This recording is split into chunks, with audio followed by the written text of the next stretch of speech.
മുതിർന്ന മാധ്യമ പ്രവർത്തകനും എഴുത്തുകാരനുമായ പി അനിലിന്റെ ആന വരുന്നുണ്ടാന എന്ന ബാലസാഹിത്യകൃതി പ്രകാശനം ചെയ്തു. മന്ത്രി എ കെ ശശീന്ദ്രനിൽ നിന്നും മാതൃഭൂമി ചെയർമാൻ പി വി ചന്ദ്രൻ പുസ്തകം ഏറ്റുവാങ്ങി. ആനകളെക്കുറിച്ച് അറിവ് പകരുന്നതാണ് പുസ്തകം. ആനകളെക്കുറിച്ച് കുട്ടികൾക്ക് അറിവ് പകരുക എന്ന ലക്ഷ്യത്തോടെ എഴുത്തുകാരനും മുതിർന്ന മാധ്യമ പ്രവർത്തകനുമായ പി അനിൽ രചിച്ച ബാലസാഹിത്യകൃതി ആന വരുന്നുണ്ടാന എന്ന പുസ്തകം പ്രകാശനം ചെയ്തു. കോഴിക്കോട് കൈരളി വേദി ഓഡിറ്റോറിയത്തിൽ നടന്ന ചടങ്ങിൽ മന്ത്രി എ കെ ശശീന്ദ്രൻ മാതൃഭൂമി ചെയർമാനും മാനേജിംഗ് എഡിറ്ററുമായ പി വി ചന്ദ്രന് നൽകി പ്രകാശനം നിർവഹിച്ചു.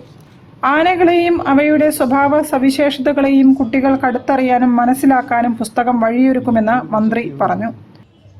ഞാനൊരു ആനയുടെ മന്ത്രിയാണ്.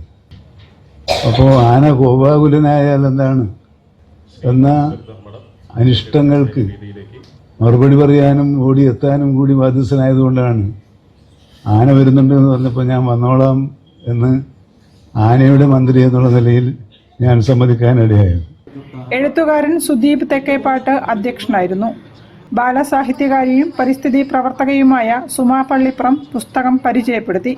Vigilance deputy superintendent K Biju, 24 news associate editor Deepak Dharmadam, UNESCO സാഹിത്യ നഗരം nodal officer A K Saritha, Calicut press club president E P Muhammad, Loka Kerala സഭാ അംഗം പി കെ കബീർ സലാല, മാധ്യമപ്രവർത്തകൻ വൈഷ്ണവ് പുല്ലാട്ട് എന്നിവർ സംസാരിച്ചു.